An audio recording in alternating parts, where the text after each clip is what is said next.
వచ్చిరా friends.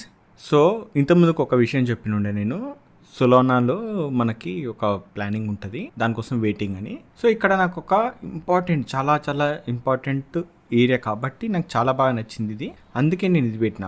Okay, మీరు అనుకోవచ్చు ఇదే ఇంటర్నే రిస్క్ అంటే, ఈడ ట్రిగ్గర్ అవ్వాలి. ఫస్ట్ ట్రిగ్గర్ అయినాక ఇంటర్నెట్ ప్లానింగ్ రావచ్చు, లేకపోతే కొంచెం కిందికి పోయి కూడా రావచ్చు. అంటే ఎస్ఎల్ ఇది ట్రేడ్ ప్లాన్ కాదు, జస్ట్ ఈడ నా ప్లానింగ్ అని చెప్తున్నా. ఈ ట్రిగ్గర్ అయిన తర్వాతనే 148.75 ఉందిగా, అది ట్రిగ్గర్ అయిన తర్వాత నా ప్లానింగ్ ఉంటుందని చెప్పినాను అనమాట. సో ఇది చాలా చిన్న వీడియోనే, జస్ట్ దీని ప్లానింగ్ గురించి చెప్పడానికే నేను జస్ట్ వీడియో చేస్తున్నా. జర బయటికి పోయేడుతుంటే పోయేలోపు ఇది చేస్తే బాగుంటుంది, ఇది ఇంకా ట్రిగ్గర్ కాలే కదా అని చేసిన. నేను ఈడు ఉన్నప్పుడు ప్రైస్ మీదకి వెళ్ళిపోతుందేమో అనుకున్నా. ఒకవేళ దీని కిందికి వచ్చిందా, ఇది మాత్రం నా ప్లాన్ మాత్రం చేస్తా అనేది అనుకొని కూర్చున్నా. బట్ ఓకే, ప్రస్తుతం ప్రైస్ నియర్ బై వచ్చింది కాబట్టి ఓకే. ఈడ ట్రిగ్గర్ అయినాక, లోవర్ టైం ఫ్రేమ్లో కొంచెం ప్లానింగ్ చూసి ఇక్కడ నుండి నేను కొంచెం బుల్లిష్గా అయితే ఉంటా. అండ్ దీని అప్డేట్ కూడా ఇదే ఛానల్లో, ఏది క్రిప్టోది మనకు ఏదైతే ఉందో క్రిప్టో కాయిన్ ఛానల్, ఆ ఛానల్లోనే నేను అప్డేట్ అనేది ఇస్తా. లేదు అంటే దీంట్లో కూడా మనకి ఏదైనా పోస్ట్ పెట్టేది ఉంటుంది కదా, అలాంటి పెడతా ఛానల్లో, లేదంటే టెలిగ్రామ్ గ్రూప్లో పెడతాను నేను. ఓకేనా, చూడండి. ఇది అబ్జర్వ్ చేస్తూనే ఉండేది. డే టైం ఫ్రేమ్ కాబట్టి మీకు టైం పట్టొచ్చు, ఇది దగ్గరనే కనబడుతుంది కానీ వీటికి రావడానికి టైం పట్టొచ్చు. లోవర్ టైం ఫ్రేమ్ పోతే చూడండి కొంచెం రిట్రేస్ అవుతుంది. రిట్రేస్ అయినప్పుడల్లా ఫాలో అయిపోతుంది. ఇది రిట్రేస్ ఎట్లా అవుతుంది, ఇది కొంచెం రిట్రేస్ అవుతుందా, అయినాక కూడా మళ్ళీ కిందికి వచ్చి ఎప్పుడైతే బ్లూ లైన్ ట్రిగ్గర్ అవుతుందో, బ్లూ లైన్ అంటే 148.75, ఇది ట్రిగ్గర్ అయినాక నాకు ఇక్కడ ప్లానింగ్ మళ్ళీ అంటే క్యాండిల్స్ ఎలా పనిచేస్తున్నాయని చూసిన తర్వాత ఒకవేళ నాకు పర్ఫెక్ట్ ప్లానింగ్ వచ్చింది అంటే వెంటనే ఇలాంటిదే ఒక 2-3 నిమిషాల వీడియో అయినా సరే చేస్తా, జస్ట్ ఈ మిస్ అవ్వకుండా. ఎందుకంటే మనం ఎక్కడెక్కడనో రిస్కులు చేస్తుంటాం, ఈడ రిస్క్ చేస్తాం, ఈడ చేస్తాం, ఆ రిస్కులు ఏడేడనో చేసి ఎస్ఎల్ ఇస్తూనే ఉంటాం కదా.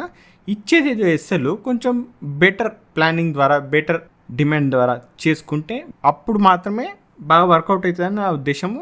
మనం ఏంటంటే వీక్ ప్రైస్ ఏదైతే ఉంటుందో అక్కడ ప్లానింగ్లు చేస్తే ఎలాగో ఎస్ఎల్ పోయే అవకాశం ఎక్కువ ఉంటుంది. ఇక్కడ ట్రిగ్గర్ అయినాక మంచి ప్లానింగ్ తోటి పోయినాం అనుకో, కొంచెం ఎస్ఎల్ అయ్యే ఛాన్సెస్ తగ్గుతుంది, టార్గెట్ హిట్ అయ్యే అవకాశం ఎక్కువ ఉంటుంది. అండ్ రివార్డ్ కూడా చాలా పెద్ద ఉంది. చూడండి ఇక్కడ మొత్తం ఆల్మోస్ట్ 237.96 వరకు నా టార్గెట్ ఉంటుంది అనమాట. సో దీన్ని ఒక్కసారి ఎంట్రీ తీసుకుంటానా, వదిలేస్తా, ట్రైలింగ్ చేయను నేను. ఒకవేళ చేసేది ఉంటే ట్రైలింగ్ చాలా దూరం ఉంటుంది, ట్రైలింగ్ దగ్గర ఉండదు. అంటే ఇక్కడ ట్రిగ్గర్ అవుతుందా, ట్రిగ్గర్ అయ్యి మొత్తం ఈడికి వచ్చేసినాక, మొత్తం ఇంత మీదకి వచ్చినాక మేబీ కాస్ట్ ఇంత కిందికి చేయొచ్చు నేను. ఓకే, మళ్ళీ ఎందుకంటే ఇది డైరెక్ట్ పోదు, ఇట్లా పోతుంది. ఇది సొలానా ఇంతే, ఇట్లనే పోతుంది ఇది.